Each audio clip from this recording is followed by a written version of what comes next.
The story continues by highlighting the preparations for the big battle between the main character, Luo Feng and Fei Zhang. The scene begins with the two of them gathered in the middle of a battle arena located in the secret realm.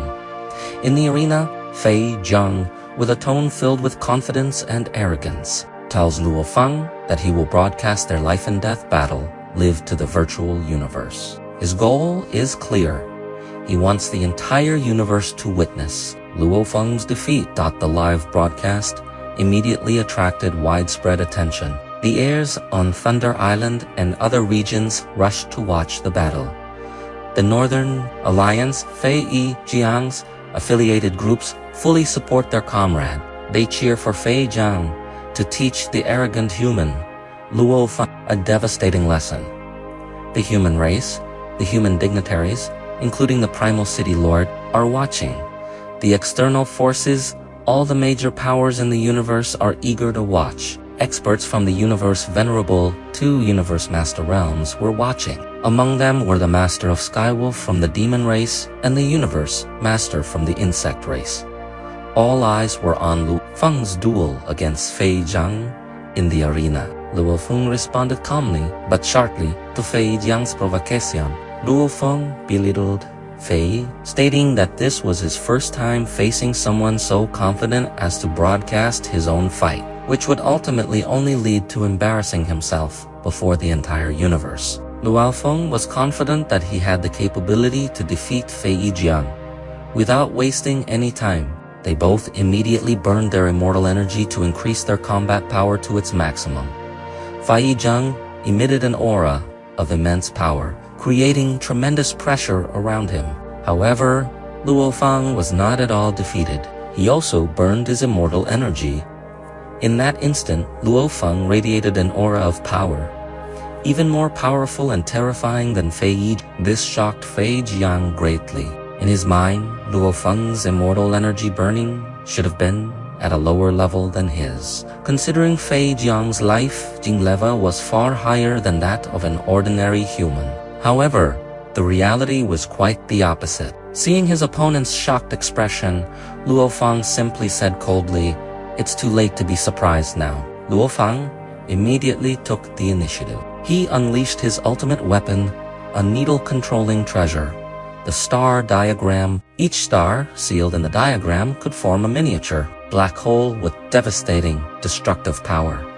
This attack instantly cornered Fei Zhang, unwilling to be outmatched. Fei Zhang immediately used his true treasure, a golden armor that enveloped his body. Simultaneously, Fei Zhang unleashed his signature magical technique, Wolf's Roar, which lunged at Luo Feng. However, Luo Feng calmly blocked the attack using his star diagram formation. As a result, Fei Zhang was the one who suffered the backlash from the star diagram, leaving him with scratches. Fei Zhang tried to get up and prepared to launch a follow-up attack. However, Luo Feng gave him no opportunity. Luo Feng immediately prepared an even more devastating counterattack. He used the star diagram treasure to form the second technique of the diagram move, a move called Sunlight Moonlight Splits the Night. The devastating attack instantly struck Fei Zhang. The impact was tremendous. Fei Zhang instantly lost 6% of his total immortal energy in a single strike. Fei Zhang was left in utter panic and shock. Even though he was wearing the golden armor, a true treasure, his immortal energy was still leaking and being drained by Luo Feng's attack. After that moment, Fei Zhang was battered by Luo Feng's relentless attacks. Fei Zhang was completely helpless. Each attack from Luo Feng further weakened Fei Jiang's energy defenses, and his immortal energy rapidly depleted. On the spectator side, the human heirs watching the battle were filled with pride. Tru Yan and the other human officials shared their pride in the strength of their disciple and comrade, who had been able to corner an expert from the Northern Territory Alliance. In contrast, the members of the Northern Alliance were utterly humiliated. They were also deeply worried about Fei Yang, who seemed unlikely to survive this battle, realizing he was being humiliated before the entire universe. In the midst of the one-sided battle, Fei Zhang suddenly cut off the live broadcast. The screen went black, preventing the audience from seeing the final outcome. Despite the blackout, the battle in the arena continued. Luo Feng continued to beat Fei Zhang mercilessly. It was at this point that Fei Zhang finally realized a horrifying fact. Luo Feng wasn't fighting alone. Luo Feng had been carrying a clone within his world ring. This clone, which originated from the remote ocean, had been used by Luo Feng as a battery for eternal energy.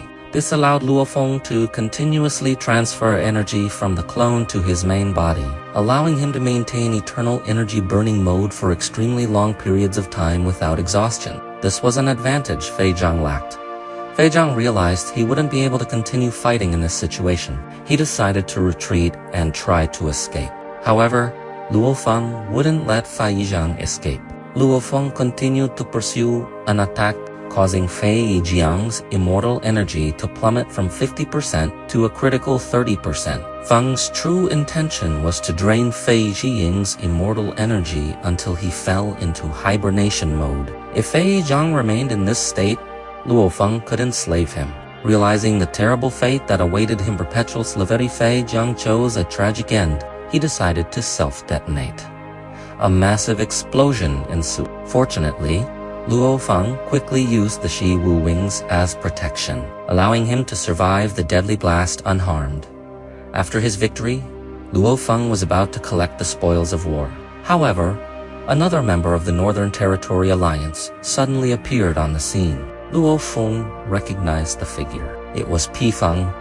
Pi Feng was no ordinary opponent. He was a universe overlord, the highest level of the universe venerable realm, one step closer to becoming a universe master. Pi Feng arrived and saw Luo Feng taking all of Fei Zhang's treasures. He threatened to warn Luo Feng that these treasures belonged to the Northern Territory Alliance. He demanded that Luo Feng hand them over to him. As he spoke, Pi Feng used his power to confine the space around Luo Feng, preventing him from escaping.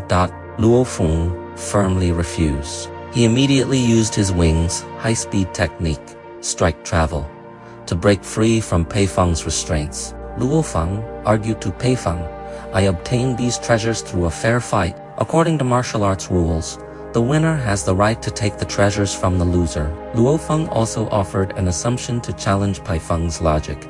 "If I had lost that fight, would Fei Zhang have allowed my treasures to be returned to the human race? Absolutely not." After saying this, Luo Feng immediately fled and challenged Pi Feng. "If you want these treasures, you'll have to try to take them yourself." Pi Feng was furious, feeling humiliated by a junior like Luo Feng.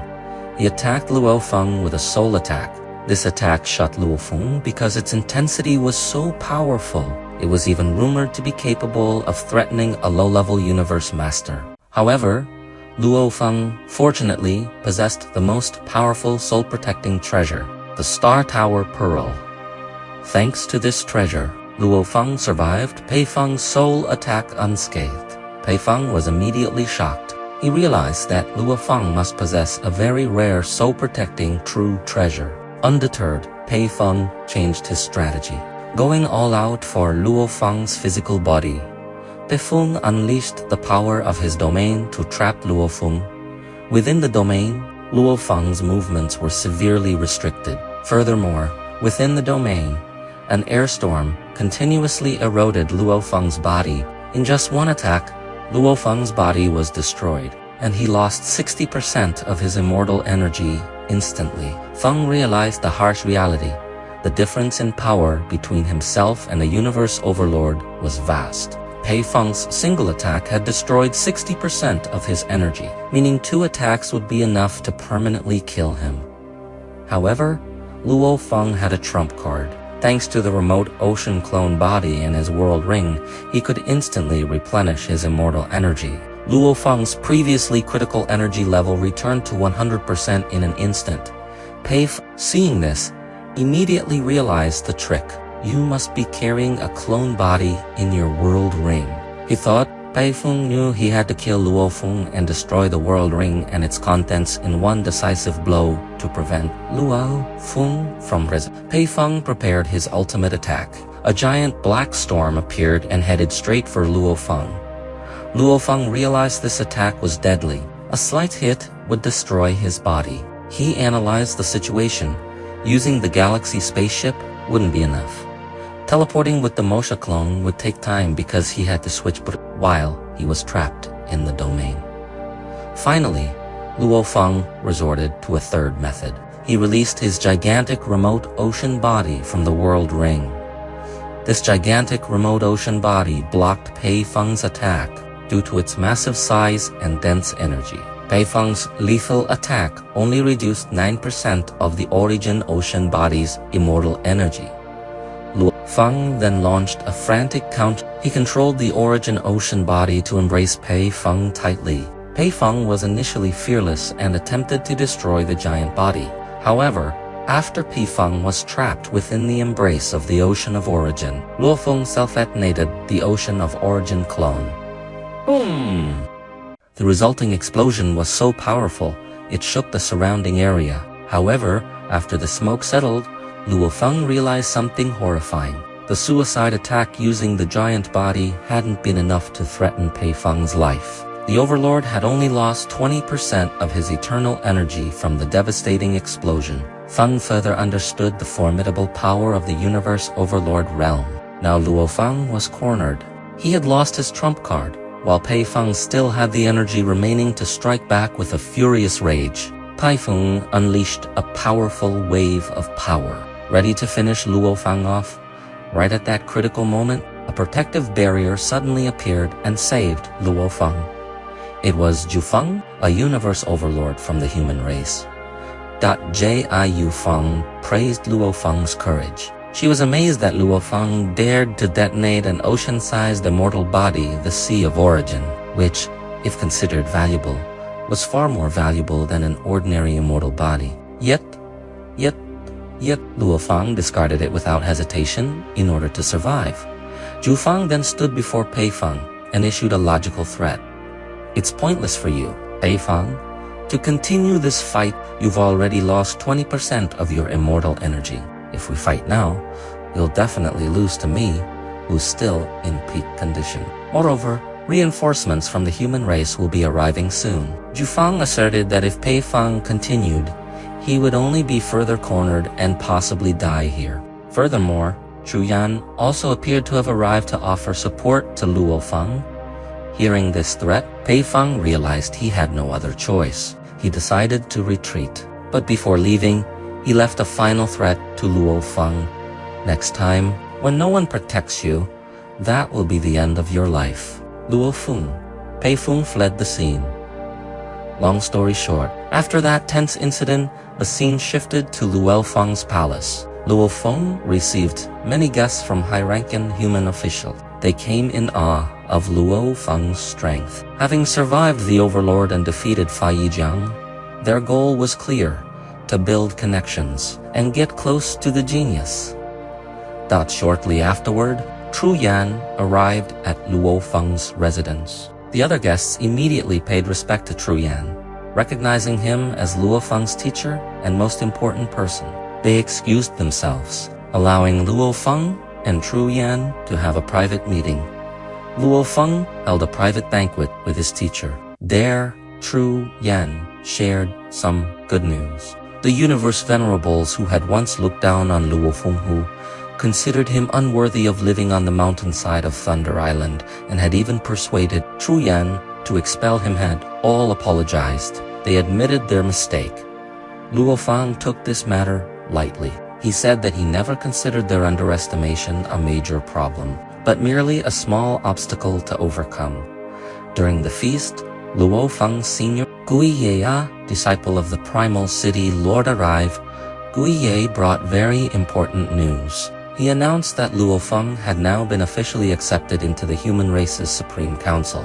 This was a highly prestigious and important position within the human race. Guiye congratulated Luo Feng and Chu Yan, praising the fact that both master and disciple, Chu Yan and Luo Feng, had now successfully become council members. Chu Yan responded that while being a council member is important, there are usually few discussions or regular meetings. However, Guiye confirmed this and provided a piece of information. As far as I know, Guiye said, There will be a large meeting held by the Human Council soon to discuss something very crucial. Unfortunately, after that conversation, the story continues. We will find out what happens next and what the meeting will entail in next week's episode.